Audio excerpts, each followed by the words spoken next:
look for the differences, not how we're alike or the same, and therefore expecting everyone to be the same as you. Look for and value those differences in how they learn, how they relate, how they process things. Look at those differences and then say, you know what? That's what makes this person who they are.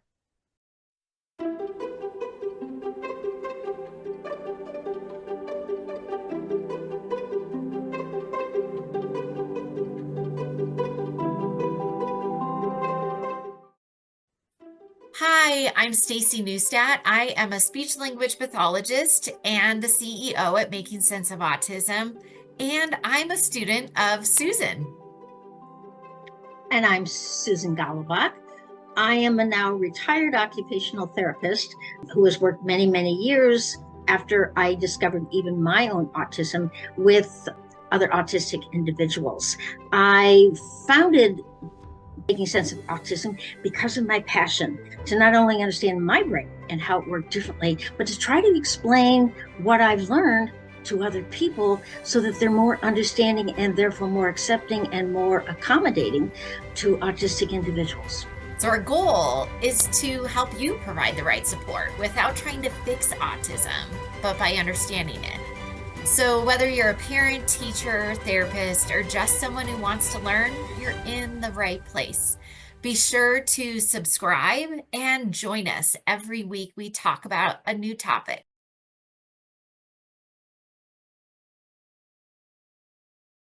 Last night we watched Batman 2, and if you've seen that movie, the Penguin character had a quote that really stood out to me. He said, "They looked at me and saw a monster. They never tried to understand me." And it really got me thinking about how many movies I've seen in my lifetime that have that same theme. And really think about it. Do you ever notice how the movies that we love most center around someone who's misunderstood? Whether it's Wonder, The Elephant Boy, The Hunchback of Notre Dame, which was actually the first movie where there was a character that was misunderstood. These movies really have the same theme running through it. Difference leads to fear, and understanding leads to connection. I know these movies really move me. Oftentimes I end up crying because it's a moving story. And we celebrate these movies for their messages of understanding differences. Yet in society, when we see an autistic individual struggle, we often jump to, oh, be calm, use your words, stop that, instead of, what does this behavior mean? What do they need? What are we misunderstanding? That's why your perspective, Sue, is so important. So from your perspective and your experience, what happens when people focus on the behavior instead of understanding the needs underneath? It really comes down to our innate need to make quick judgments for survival purposes, but these become subconscious biases, i.e., either for something or against something. We make those judgments and then we act on them because we feel the need sometimes to act quickly. Like you see someone in distress, right away we have to think, okay, is being a good Samaritan a good idea in this case or not such a good idea? Because sometimes being a good Samaritan has ended up being a bad idea. Mhm. And if so, what? And then it frustrates us if we don't know the answer to what do I do to be of help? So again, we pull from our own memory of what we think would be helpful to that individual, because we can't possibly mind read and understand what they think, which is why the whole idea of an invisible disability, we can recognize when someone is blind if they've got a cane. we can see a physically disabled person. So it's easier to understand how that difference can impact on them. But when it's invisible, such as autism or ADHD, they look perfectly normal. So our instant judgment is they are normal. They should be able to do everything every normal person can do. I don't see the disability. So that makes it ultra hard to know how to be of help when you see someone struggling. And so the natural thing is to judge what you do see, which is a behavior, a meltdown, a refusal, all those things you look at as, well, they're choosing to be this way because there is no explanation, visible explanation for why they would refuse, why they would go into a meltdown or over something that is inconsequential to you. So I understand that it's really, really hard to understand what you can't see and concretely know, which is why we call this the Neuro-Strengths Support for Autism.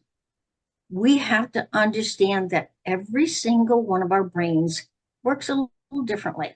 Now, research has suggested it comes down not to the fact that anatomically our brains are that different, but the gut, the chemicals in the gut that breaks your food down into the chemicals your brain needs to function.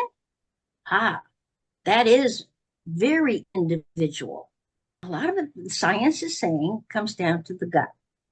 Well, most autistics, heavy percentage of them have gut-related issues, which probably impacts on the way their brain functions, or at least on the fact that their brain can function inconsistently. One minute it can pull things together, and the next minute it just can't, and therefore goes into a meltdown. So understanding the fact that it's what you can't see, the way the brain is functioning, not that we don't have one, we can be highly intelligent, but we can also have intellectual disabilities. We can have compounded disabilities, which is co-occurring conditions that autism is not a single entity. In fact, that's what research is starting to realize, that we are a collection of compounding disabilities that one on top of the other increase our difficulties in being able to function and process. Mm-hmm. And like you said, even though we can't see what's going on in their brain, one thing that we have emphasized a lot is observing. When you observe the individual, when they aren't in a heightened state, observe them when they're just enjoying doing whatever they like to do. Observe how they explore their environment.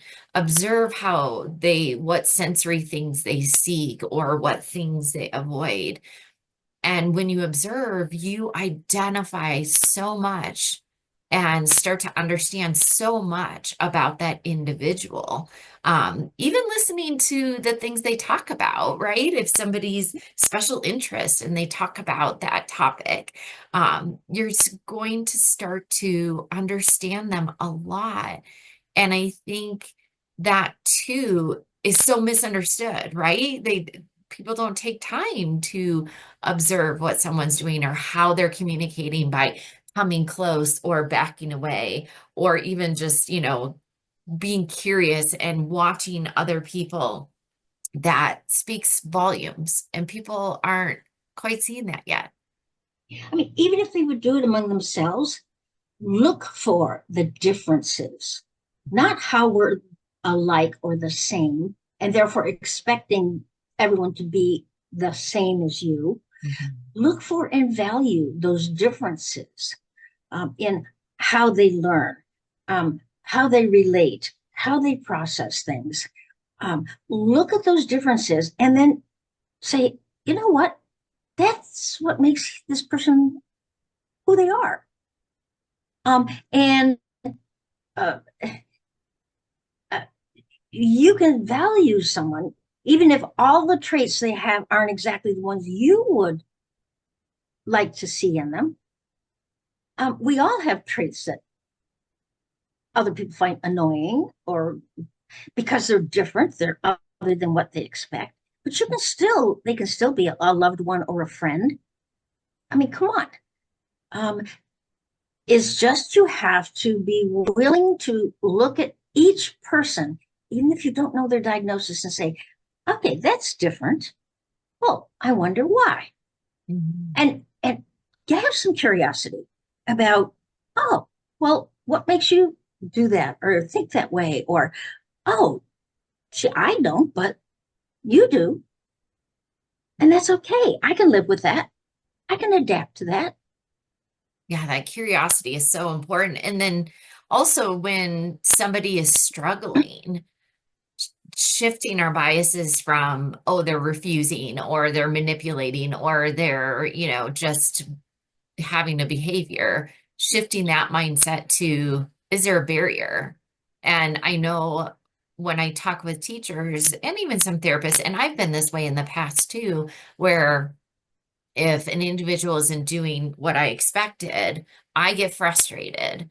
But now that I'm really thinking about it, I get frustrated because I don't know what to do, right? Like if we just take a minute and think about, okay, am I really frustrated with the individual? No, because obviously there's a barrier, there's something that's getting in the way. But that frustration, I feel like, does come from, I don't know what to do. And that's where with all of even our courses, with all of these weekly videos that we put out, hopefully you're starting to see and starting to understand those things that you're observing that you're like, what's the barrier that's getting in the way? And starting to think that way of that's a barrier, not a behavior, not a defiance, not a refusal. It's a barrier that's getting in the way and getting curious what support is going to make this easier for them. And that's going to lead to connection, which is our framework that understanding the right supports leads to achieving mutual goals and that connection, which feels so good for all of us. Wonderful. Well, thank you, Sue. I hope everyone kind of takes a little bit away today. If you watch a movie or have a favorite movie, drop it in the comments where it just inspired you to understand individuals a little bit more. And be sure to subscribe and watch us each week as we talk about a different topic. All right. Thank you, Sue. Thank you, Staci.